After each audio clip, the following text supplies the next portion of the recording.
Pattern پر میں تقریباً 3-4 جمعے پہلے بھی پڑھا چکا ہوں۔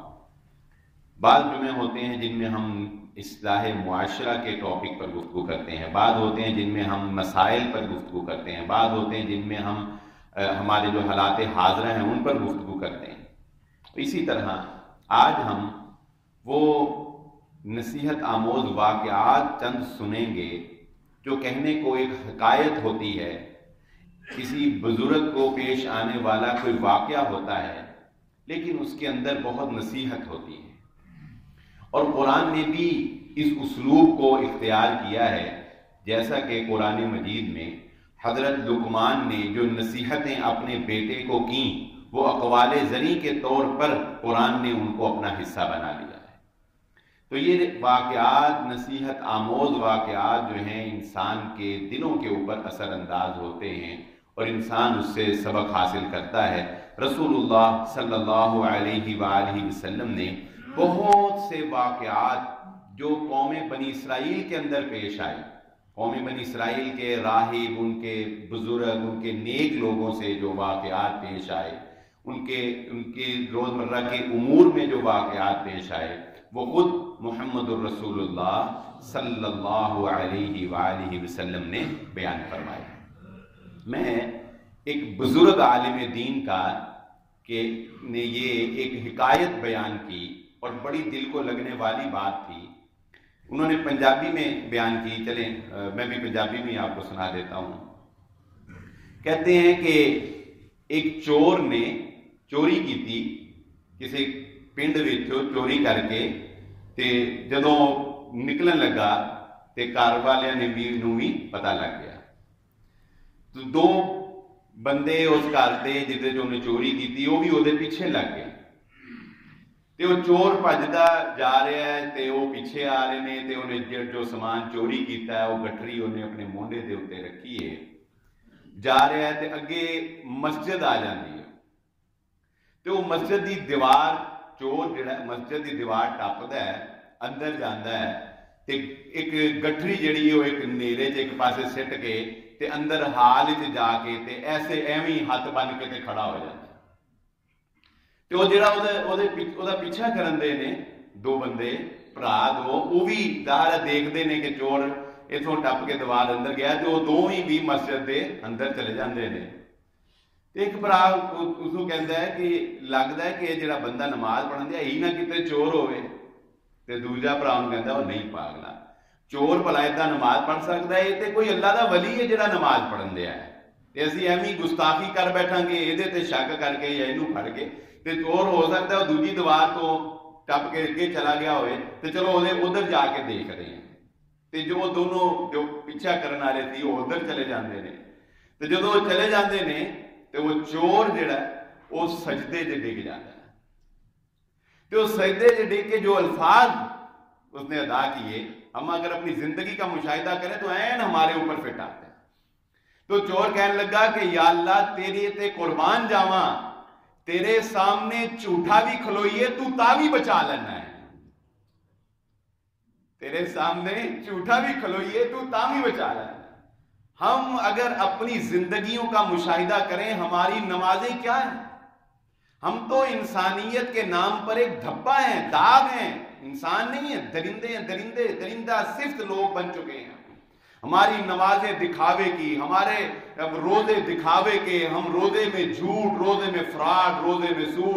سود چل رہا ہے، نمازیں پڑھ رہے ہیں ظلم کی انتہا کا۔ مظلوم کو دیکھ کر ہمیں غصہ آتا ہے، ترس نہیں اب آتا۔ اب مسلمان کو مظلوم کو دیکھ کے غصہ آتا ہے، ترس نہیں آتا۔ کسی کے غموں پر ہم ہنستے ہیں، مسکراتے ہیں، خوش ہوتے ہیں، کسی کا حادثہ دیکھ کر کیمرے نکال کر تصویریں بنانا شروع کر دیتے ہیں۔ یہ تو اس رب کی رحمت ہے کہ وہ ہماری اتنی گناہوں کے باوجود اور ہماری یہ جھوٹی عبادتیں، یہ مفاد پرستانہ دین جو ہم نے اپنا رکھا ہے، جہاں ہمارا مفاد ہوتا ہے وہاں سب ٹھیک ہو جاتا ہے، جہاں مفاد نہیں ہوتا وہاں ہم بال بھی نہیں گزرنے دیتے۔ تو یہ مفاد پرست دین جو ہم گزار رہے ہیں زندگی، یہ جو ہم اپنا من چاہی زندگی گزار رہے ہیں، یہ تو اس رب کی رحمت ہے کہ وہ ان سب کے باوجود ہمیں قبول کیے ہوئے،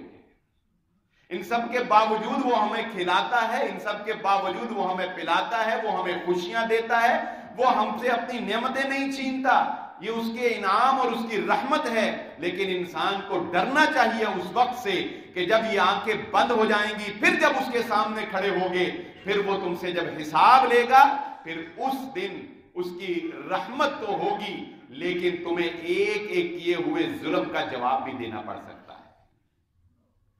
حضرت لقمان، یہ جن کا بھی میں نے ذکر کیا، جن کا قرآن میں بھی ذکر ہے، تاریخ کے اندر ان کا ایک بڑا پیارا واقعہ لکھا ہے۔ اگر ہم اپنی زندگی کا مشاہدہ کریں تو ہمیں اندازہ ہوگا ہم کتنے ناشکرے ہیں۔ اس عورت کی طرح، وہ عورت تو صرف اپنے خامن کی ناشکری ہے، مگر ہم اپنے رب کے ناشکرے ہیں، ہم اپنے خالق کے ناشکرے ہیں، جو ہمیں سکون کی نیند سلاتا ہے، جو ہمیں کھیلتے ہوئے پھولوں جیسے بچے عطا کرتا ہے، جو ہمیں سانس لینے میں سکون فراہم کرتا ہے، ہم تو اس رب کے ناشکرے ہیں۔ وہ عورت تو صرف اپنے خامن کی ناشکری ہے، جس کے بارے میں محمد الرسول اللہ صلی اللہ علیہ وآلہ وسلم نے ارشاد فرمایا کہ عورت کا یہ ایک کہہ لے کہ خصلت ہے اس کے اندر پائی جاتی کہ اس کے ساتھ اس کا خامن کتنی نیکی کرے، لیکن اگر کبھی اس کی کوئی فرمائش پوری نہ ہو پائے نا تو وہ کہتی ہے ما رأیت خیرا قط، تو ایسا مرد ہے میں نے تیرے گھر میں کبھی سکون دیکھا ہی نہیں، تیرے گھر سے مجھے کبھی چین ملے ایک دن اگر اس کی فرمائش پوری نہ ہو۔ تو حضرت لقمان کہتے ہیں تاریخ میں کہ یہ ایک غلام تھے ابتدا میں، لیکن اپنی حکمت اور دانائی کی وجہ سے پھر ان کو لوگوں نے سننا شروع کیا اور پھر ان کو یہ مقام و مرتبہ ملا۔ تو اپنی غلامی کے دور میں یہ اب ایک باغ کے اندر ملازمت کرتے تھے، یعنی غلام تھے اور ان کی ڈیوٹی جو تھی وہ باغ کے اوپر تھی۔ تو عرصہ 7 سال 8 سال سے اس باغ کا پھل کھاتے تھے، میٹھا پھل کھاتے تھے، اس مالک بھی اچھا انسان تھا، اس کی فرما برداری کرتے تھے۔ تو ایک دن مالک آیا باغ میں، تو اس نے حضرت لقمان کو ایک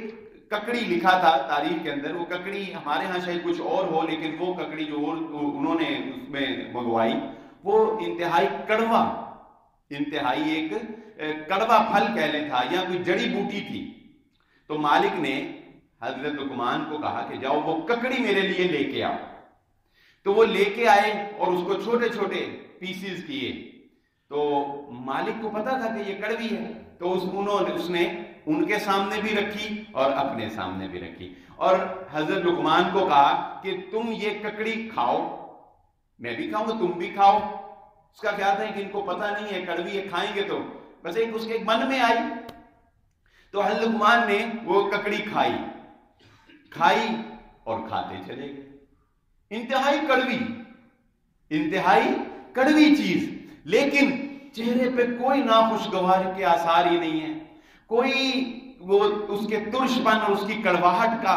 کوئی ماتھے پر شکن ہی نہیں ہے، اور وہ کھا رہے، اور وہ مالک پھر حیران ہو کے دیکھ رہا ہے۔ تو کچھ دیر کے بعد اس مالک نے پوچھا کہ لقمان یہ ککڑی تو بڑی کڑوی ہے، یہ ککڑی تو بڑی کڑوی، یہ پھل تو یہ جڑی بوٹی تو بڑی کڑوی ہے، اور تم اس کو اس طرح آرام سے کھا رہے ہو، تمہیں یہ کڑوی نہیں لگ رہی؟ تمہیں یہ کڑوی نہیں لگ رہی؟ تو لقمان نے کہا کہ بات یہ ہے سالوں جس کے باغ کا میٹھا پھل کھایا ہو اس کا کڑوا کھا کے زبان سے شکوہ کرنے کا دل نہیں کیا ہے۔